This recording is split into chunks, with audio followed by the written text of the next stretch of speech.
seatbelt on," she said. "But Dad, the kids are waving." "Seatbelt," I snapped. "But you don't want a seatbelt now, Evelyn." At that very moment, a blur zipped across the road and I instinctively slammed on the brakes. Evelyn got tossed around the back like a rag doll as the car skidded sideways and sailed straight into a pine tree. The airbag hit me like a hard sock in the chest. I was so utterly disoriented it took several minutes to pick myself up off the dashboard and unclip my seatbelt. I was stiff everywhere, especially in my neck and shoulders, and my left thigh was painfully throbbing. I turned around and found Evelyn on the floor. There was a deep cut on the top of her skull, which stained her long, blonde hair dark red. I shook her awake. "Evelyn, are you okay? Speak to me." She opened her eyes and groaned. "Dad, my head. It hurts." I could tell from her voice her head was swimming, a possible indicator of a concussion. All things considered, the collision could have been much, much worse, but we both needed urgent medical attention. I flicked on the cabin light and carefully lifted Evelyn into the front seat. "Wait here, honey. I'm gonna call for help." Outside, I could see the engine was completely totaled, and my phone said no signal. We were stranded. Just then, at the far end of a breakthrough in the trees, I glimpsed the childlike silhouettes once again. But the closest building was a gas station 3 miles back. What would a group of kids be doing out here in the middle of nowhere? Maybe there was a house close by. I cut my mouth and shouted, "Hello?" No response. But were they waving? "Where are your parents?" Nothing, just more waves and a low murmur of voices. "We need help. There's been an accident." The silhouettes vanished behind a clump of bushes. Terrific. Back in the car, Evelyn's eyelids fluttered as she fought the urge to sleep. She was in no condition to travel, but we couldn't afford to wait all night for another driver either. I leaned into the cabin and said, "Honey, I'm gonna see if I can find any help. I'll lock the door so you'll be safe in here. I promise I won't be more than a minute away.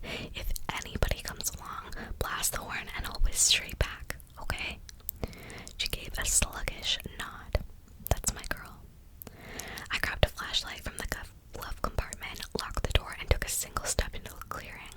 Casting my light beam around, I shouted, "Is there anybody out there?" There was a faint scuttle, approaching whispers accompanied by laughter and chatter. I pointed my beam towards a brief silhouette. "Hello?" But it was too late. It was already gone. I took a few tentative steps forward. Over my shoulder, the car was still visible, hazard lights blinking. There were more silhouettes, crouched behind boulders, peeking around trees, but whichever way I turned, they quickly vanished. Now and then, thick branches stabbed my chest or snagged my jacket. Above the canopy, the sky was dark indigo. A breeze shook tree limbs together. There was a chorus of giggles, and then my flashlight lit up a figure where the foliage was thin. I charged forward, forgetting how hazardous the terrain was. "I need help, there's been an accident." I suddenly stepped into the arc of an exposed tree root and twisted my leg painfully. The flashlight rolled away and my chin slammed into the hard dirt, giving me double vision for 3 seconds. The air suddenly became cold and damp, and there was an unholy stench. As I pushed myself up with a heavy gasp, sounds rang out from every direction. Giggles, footsteps, whispers. They came to a stop behind me. I reached out, grabbed my flashlight, and bolted to my feet. In that very moment I glimpsed her, I felt absolute terror. They were misshapen, rippled figures, a concave skull, a nose flattened sideways, and sharp portions of collarbone jutting from her neck.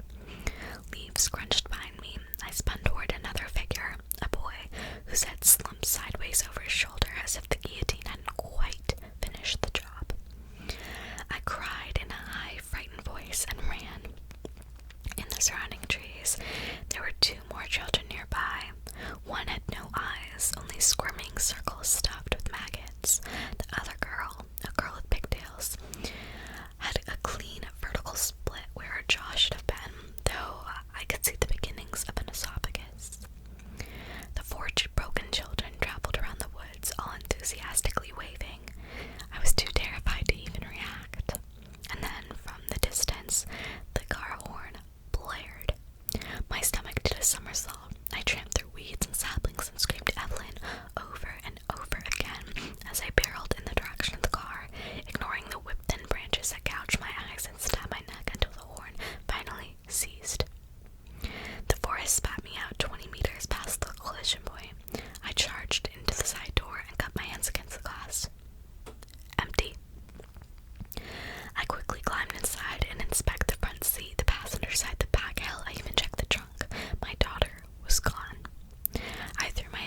and screamed until I thought my lungs would burst.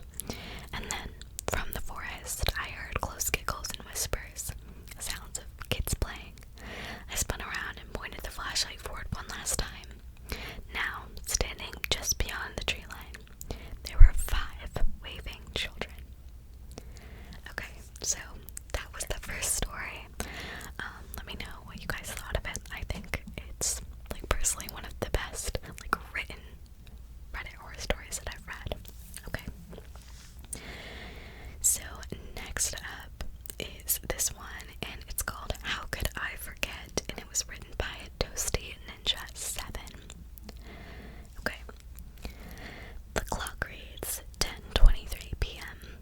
I didn't recognize this bed, or these walls, or my hands, or this room, but I'm told this is where I go to sleep and where I wake up. I don't remember doing either. I don't recognize the handwriting on the weird note taped to the wall either. Important. 1. Empty your trash. Take it directly to the can outside. 2. There are people out there. They claim to know you. The people will understand if you don't know them. If you do recognize them, act like you don't. 3. They will pretend to care about how you are doing. When they ask, how are you feeling, you must respond with something positive. Good or fine will suffice, but never say anything negative, or they will up the dosage. 4. It is best if the people do not enter your room. This is your safe space. If the people must enter your room, under no circumstances should they find this note. Hide it as quickly as you can. If they do read the note, they will up the dosage. 5. Make sure to eat plenty of food throughout the day. Every chance you get, take the food to your room to eat, so you will have more trash in the can for the next morning. It'll be less suspicious that way. 6. The people do awful things. Ignore the screams. Do not question the stains. Make no mention of the strangers that the people bring in, even if the strangers are begging for help. If you do, they will up the dosage. 7. Make no fuss over the medicine. The people are adamant that you take it. If you are compliant, they will be more lenient. When the pill is in your mouth, do not swallow it. Pretend you have taken it and go to your room as soon as possible.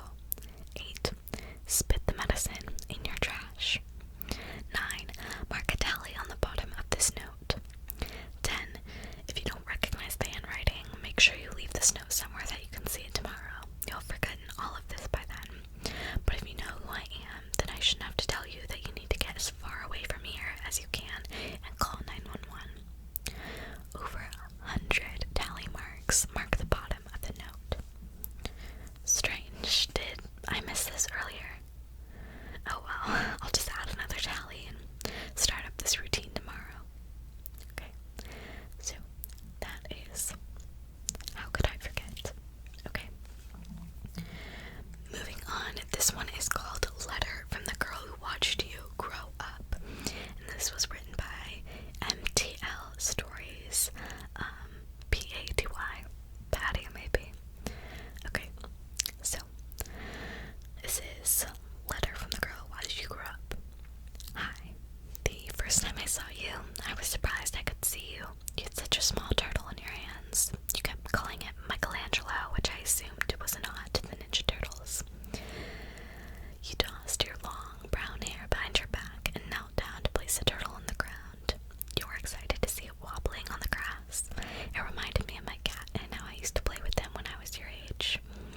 I witnessed your entire childhood from my small window. Your first ride on a bicycle, your first day of school, your first real friend Brenda, your first day of middle school and the cute uniform you got to wear, the time you won science fair and you brought home a trophy shaped like a cell.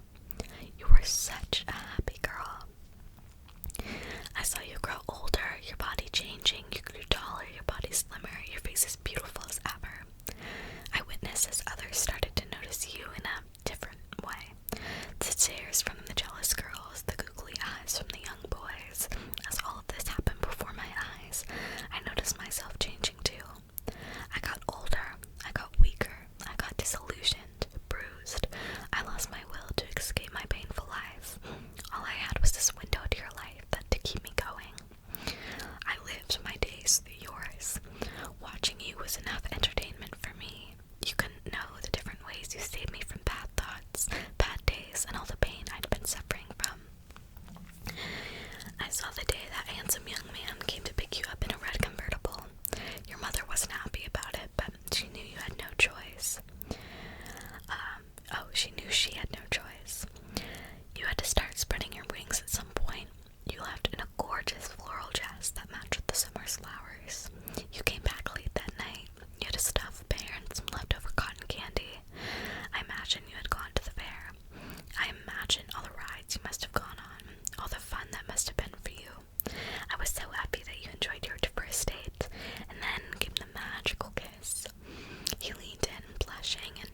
there's barely a human left in this body of mine.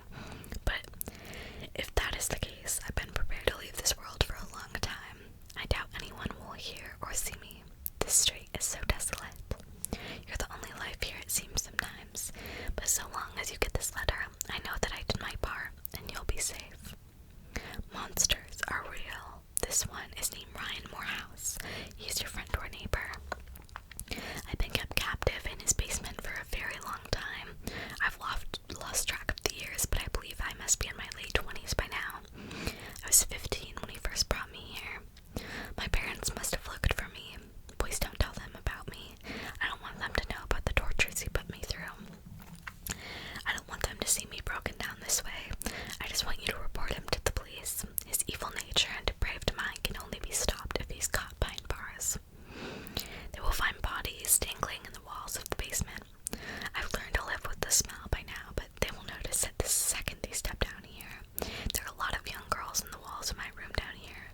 Tell them to treat them delicately. They were good girls. They've been my companions, my friends. Most of all, I want to thank you. You're the only thing that kept me going. You were my light, and now I'm escaping thanks to you. Escaping this awful room, escaping this awful life, even if it means I finally get to die. With love, the girl who watched you grow up. We found this letter in her mailbox.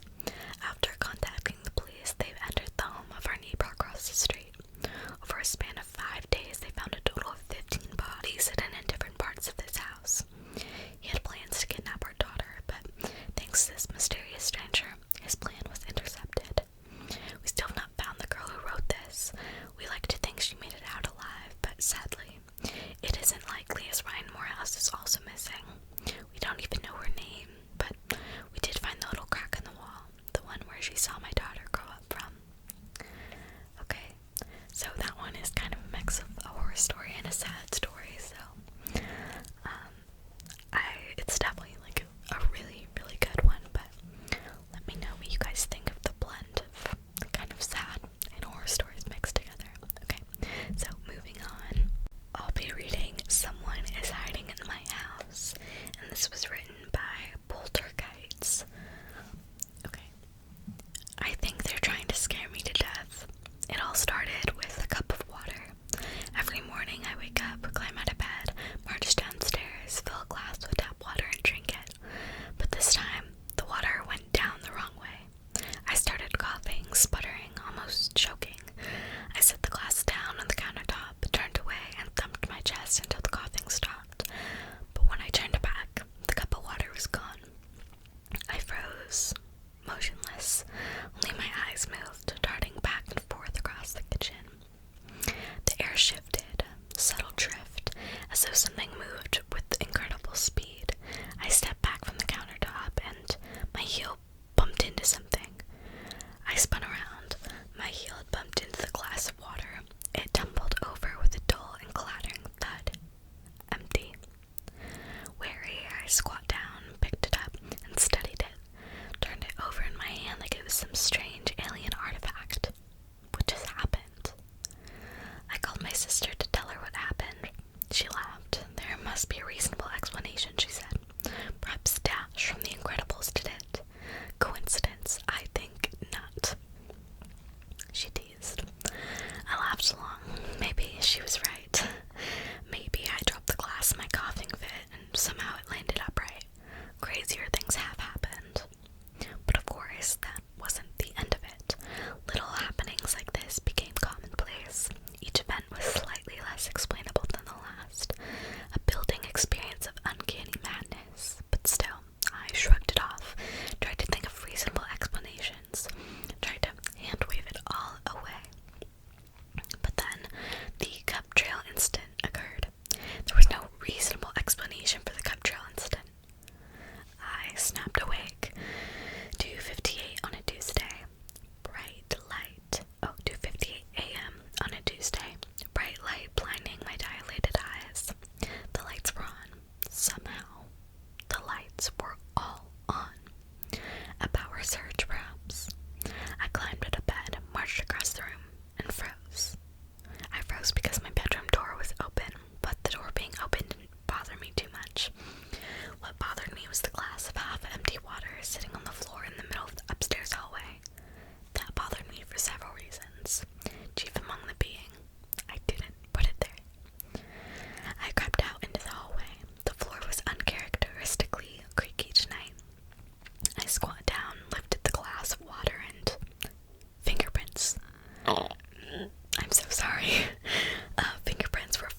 voice inside my house.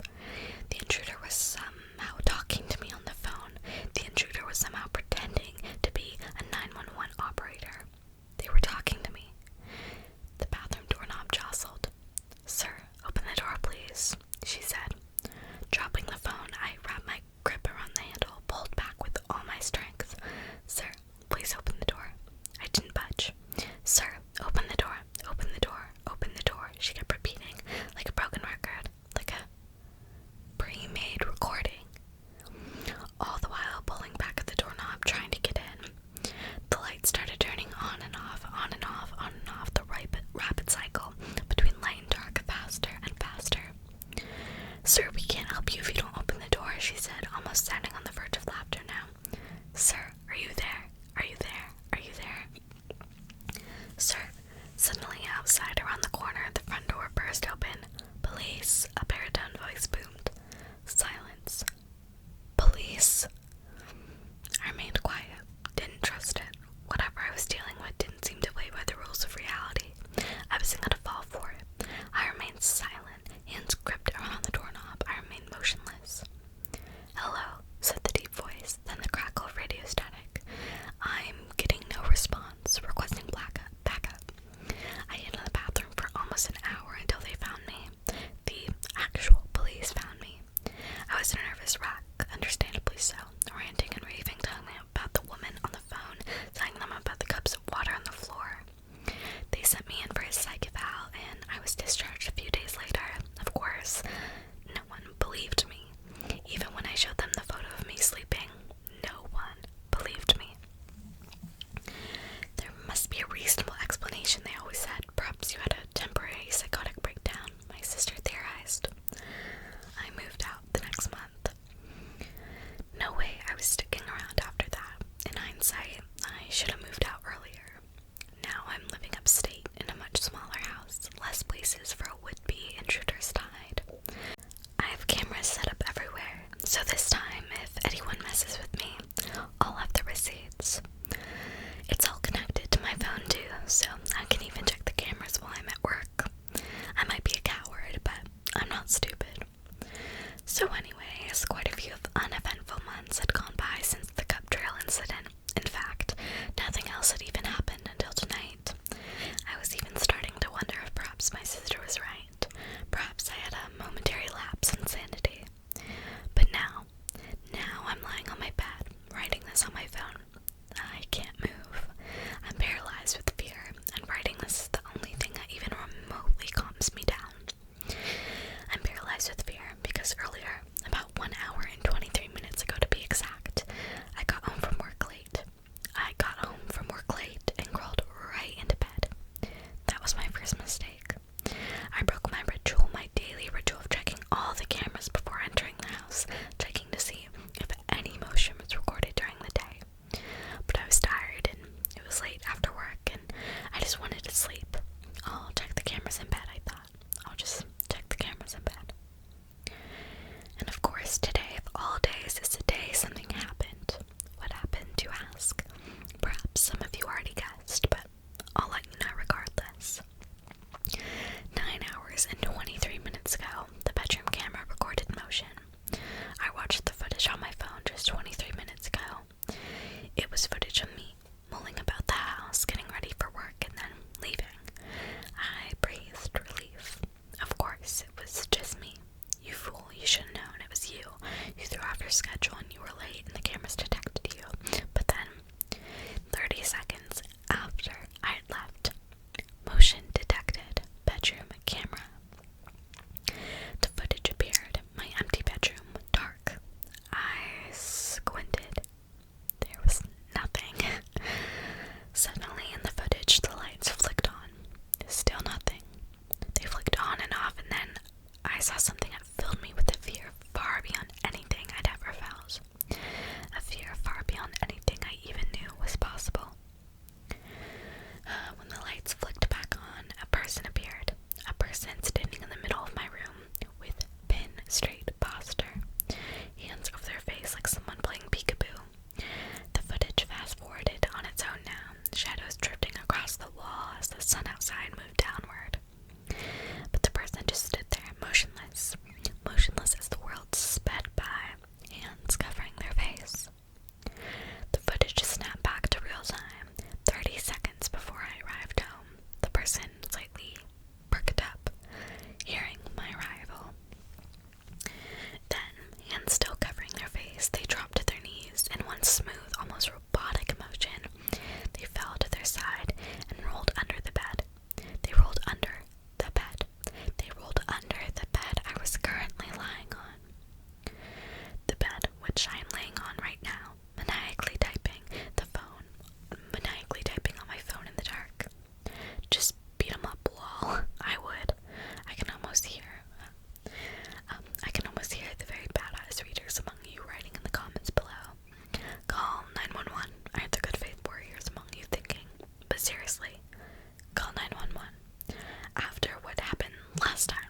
surveys that yielded $5 Subway gift cards and other shit like that. After about an hour of answering questions,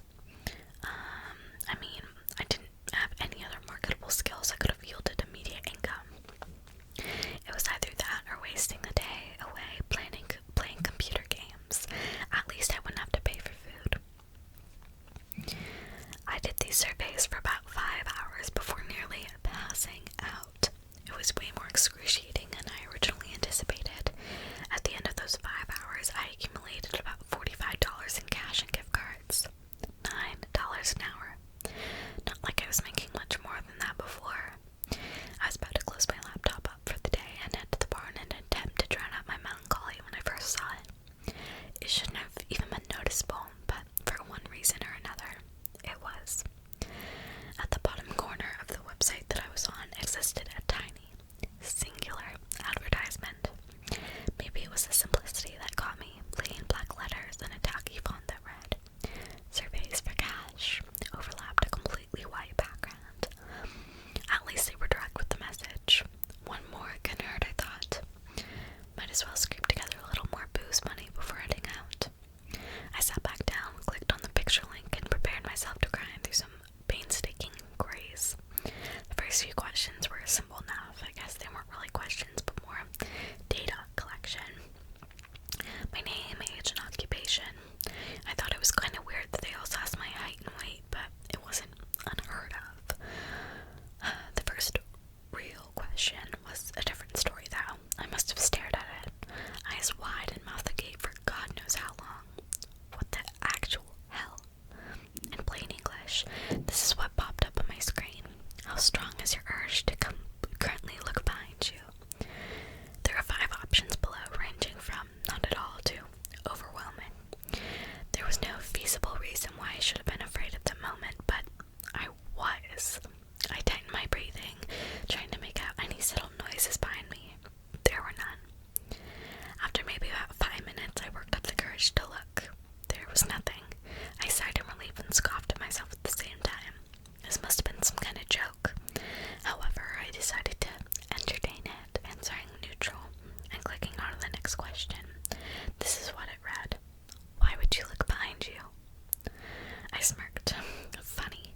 Before simply typing in I don't know in the response box, once again clicking next.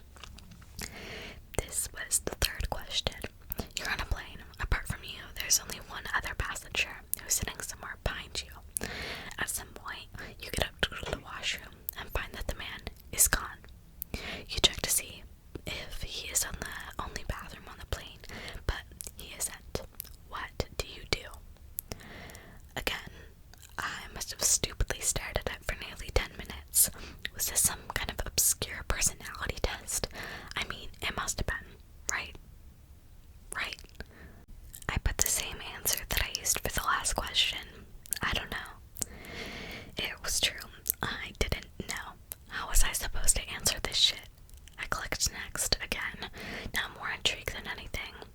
The fourth question went like this. You wake up in the woods unfamiliar to you. It's nighttime and the moonlight provides you with only slight visibility. About 30 feet away from you, there's a small, dimly illuminated cabin. The door is open and a smiling woman is motioning for you to come in. Do you go? Explain why. This question wasn't necessarily weirder than the last one, so my conjecture was that this was some kind of odd personality test. It was still feasible. I actually could make an attempt to answer this one, something along the lines of going into the cabin because there was nowhere else to go. Once again, I click next. Probably shouldn't have. The questions started to get fucked up. They weren't too gory or explicit, not anything like that. They were just stranger, weirder, more psychologically disturbing. If you're wondering why the hell I kept going, I can't really give you an explicit answer to that. I just felt like I had to. It was an esoteric, creeping sensation that I can't quite explain away, but I could never shake it, so I just went on.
was just a recording that consisted of someone saying numbers through heavy static. Actually, it sounded more like screaming, now that I think about it. After about an hour into this thing, I was on the verge of a mental breakdown. I was petrified of looking behind me, even though there was no indication that anything could have been there. I heard some soft scratching coming from my vent at one point, so I moved my couch over it. Eventually, I reached what appeared to be the end of the survey. However, it wasn't a question. It was simply a statement. Don't let them in. They're not to be trusted. Almost as if it were on cue, I heard more knocking at my door about 5 seconds after reading this. As slowly and silently as I could, I moved over and looked through the people once again. It was a different person than the one I'd seen earlier. She was a woman, looking to be in her mid-20s. She was wearing a thick blazer, despite it being around 90 degrees Fahrenheit outside. She was also wearing sunglasses, so I could never really tell where she was actually looking. She eventually took a piece of paper out of her pocket and slipped it under the door. I looked down and read it. It's slang, leave your apartment immediately. It's been about an half hour since. I can't bring myself to look at the computer screen nor at the woman outside. She's still there. I can see the shadows of her feet from underneath my door. I heard my bedroom window open a few minutes ago, but I've since jammed the door shut with a chair. I can hear some sort of distorted muttering coming from behind it now. Maybe rock bottom wasn't so bad, but what the fuck am I supposed to do in here? Okay, so that's that one. That one's just such a weird one. Like, it's kind of weird to think what you would do if you were in that situation. Okay, but let's go ahead and read the next story, which is called I Emailed My Son's Christmas List to Santa. I didn't expect to get a response. And this was written by Summer and Tinkles. I want some Hot Wheels, a stuffed iguana, and my 6-year-old Jeff sat on the bed next to me, thinking. I was typing up my son's Christmas list on my laptop, preparing to email it to Santa. Of course, I was merely going to send it to myself. I didn't trust any of those email addresses claimed to be run by the real Santa. And I wanted to play it safe just in case some creep was trying to use parents' email addresses to stalk their children. Is that it? I asked Jeff. He was always a low-maintenance child and never demanded a whole lot. Jeff nodded. That's all I can think of, Jeff said. I smiled and sent the email before closing my laptop. Now we just need to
feeling it was that he knew what foster home I had moved into, that he was keeping tabs on me somehow. It wasn't until I met him in person that I realized how dangerous both he and Molly were. It was a normal night for Addison and I.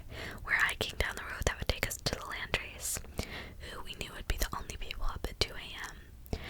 Though our last foster placement had taken us miles from their house, every time we were kicked out, we'd make the hike, rain or shine. Addison spent the bulk of the walk telling me how horrible I was and that I had caused this and blah blah blah. Addison does that a lot, and I've become to realize that she blames me even when it's her fault. I've come to believe that she can't blame herself because it hurts too much, so she blames me and she hurts me because she knows I'm the only one who will put up with it. She stopped mid-insult when a minivan came up behind us. The engine made an awful clunk, clunk, clunk sound. Addison would know why. She's an expert with cars. She grabbed my arm gently. Don't talk and follow my lead. Follow my lead, sorry, she said softly. I barely nodded confirmation. The minivan stopped next to us and the passenger window was rolled down. I didn't recognize the woman, curly short hair and a pudgy face, but the man I recognized. I sucked in a gasp of air when I saw him, causing Addison to squeeze my arm tighter. What are you two doing out here by yourselves? The man asked. Addison put on a sweet smile. Oh, we're just walking home. This one got sick, she said, referring to me. I looked at the ground so I didn't have to look at his face. How about we take you? It's too late to be walking home. Addison shook her head. We're fine. You understand, she says, shooting daggers at the man. He smiles pleasantly. Get in the car, he said in a cold voice. A smile gone from his face. Addison meets his stare. Not a chance, fat man. She shoots back, breaking into a run and dragging me with her. She screams as she runs, yelling about being kidnapped. She's trying to make sure someone hears her, but I think we both know that everyone in this town is dead asleep, except for the Landrys who are stone deaf. She yells anyway, as she screams louder than I've ever heard her scream. I can see the Landrys farmhouse as we run, and I almost think we're gonna make it. That Addison running saved us, until a hand grabbed my hoodie and yanked me back. A strangled yell escapes my throat as the jacket chokes me. Addison skids to a stop and screams right back for me. Let him go, she screams. The same anger back, only this time she's more angry than I'd ever seen her before, and for the first time, it's not at me. Molly dear, some help, called Percy, who now had me firmly in his grasp. Of course, she called from the van, emerging with a gun. I suggest you shut it, girl, and get in the van. Addison stopped screaming, but her eyes convey just how much she wants to rip them to pieces. Addison does what they say, climbing into the van and sitting in the back where Molly told her to. Molly slams the door shut and then looks at me. Otto, you've grown so much, she exclaims like a grandmother seeing her grandchildren. Please, let us go, I say, making my voice sound extra pathetic so they feel bad. Oh, honey, after seeing how those people treated you, we had to do this. No child should be treated like that, she says, clicking her tongue. You'll come home with us and we'll be a family. I'm sure you'd love to see Jukebox, Percy said, and Molly giggled. But we can't, I say. And I knew it was the wrong thing because Molly's smile drops. Why, of course you can. You're a boy. I shake my head. But I'm not. This is kidnapping, I say more forcefully. Molly grabs my chin in her hands so tight I know all the bruises. We're saving you from all those so-called parents and from her. Holly pointed a shaky hand to Addison, whose face was pressed up against the glass. Please let us go, I say again. Molly's face softens, but Percy doesn't let up. We'll make you some dinner when we get back. Aren't pork chops your favorite? She asks sweetly as she opens the van door, pointing the gun at Addison to keep her from jumping out. No, please, please, I start to scream. Percy slaps a hand over my mouth as he shoves me into the van, slamming the door shut behind me.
stress and sadness and pain.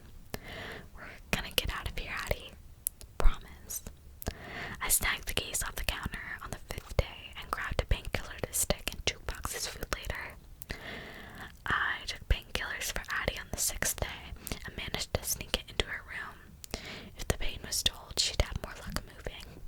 I unlocked the door for easy access and played nice the whole time. That built up trust, just enough trust that they didn't check Addison's room at my request. She's sleeping, I had said. Molly smiled at me and brushed hair out of my eyes and said she wouldn't, and she didn't. I waited until I was sure they were asleep before walking up the steps, careful to avoid the steps that creaked. I slowly opened Addison's door and helped him limp out. I think I meant her limp out. I pointed out what steps creaked and helped her down. I held the screwdriver in my hand as tightly as I could. We went out to the back, which didn't have a screen door that creaked. I checked out to see if Jukebox was sleeping. He lay on the porch snoring loudly. I helped Addison to the truck and opened up the door slowly before buckling Addison in the back and taking a deep breath. The engine would wake them up. I had to move quick. Start the truck, throw it in reverse, throw into drive, and get out. I practiced the motions and finally took a deep breath and started the truck. The engine was so loud, I was confident it would wake Jukebox. I threw it in reverse and turned the wheel all the way right. The tires spun until they caught the gravel and we flew into a 180. I threw the car into drive and took off. I had no idea where I was going, but that didn't matter. As long as we got away from the house, everything would be fine. I just drove, my head barely peeking out enough to see the road. Addison was falling asleep in the back, clutching her broken ribs. "Thanks, Otto," I hear her say despite the blood rushing in my ears. I drove until I reached town and found the police station. I told them everything and showed them Addison. They got us to a hospital, got our statement, and called our social worker. Percy and Molly were gone. Where? That still haunts me. I'm 26 now, living with my wife and our 2-year-old son. Addison got her act together and she's apologized for how she treated me. She's my closest friend besides my wife. But that week changed us both. The GPS on my family's phones are never turned off. No one but me, my wife, or Addison drops my son off at daycare. I never give out my phone number to strangers. Every person I meet, I scrutinize. I keep handcuff keys on me at all times, and I'm constantly paranoid. But despite doing everything to keep my family safe, I've never been able to outrun Percy and Molly. Every year, on my birthday since then, I get a birthday card from them. But what scares me the most is when they comment about my son, Alan. When Molly writes, "He looks so much like his father. I can't wait to meet my grandson." So, that's that story. Definitely pretty scary. Okay, and then I have one last one, and this is called "My Husband Brought Home a Fake Daughter," and this was written by LifeIsStrangemetoo. I think I've read another story by them, if I'm not mistaken. But this contains like spousal abuse and child abuse. So, skip another. Actually, this is the end of the video, so if you're triggered by those things, I'd recommend ending the video here. So, yeah. Anyways, let's get started. This is not my child. That was all I could think. "Honey," said my husband, "is everything alright?" "Who is this?" I said, staring at the little girl I'd never seen before, standing in my house, dressed in my daughter's clothes. "Where's Lisa?" My husband gave me a worried look, and the girl who was not Lisa looked positively terrified. "What do you mean?" said my husband. "Are you feeling alright?" Why was he evading my question? Why couldn't he just answer? I took a deep breath, tried to remain calm. "I'll be alright," I said, "as soon as you tell me where my daughter is." My husband frowned, and the little girl's eyes welled up with moisture. My husband placed a protective hand over her shoulder and leaned down to whisper in her ear. "Go upstairs, honey," he said.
out sobs.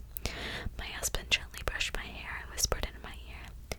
Shh, he cooed. It's not real, honey, I promise. I promise that it's not real. I slightly nodded my assent.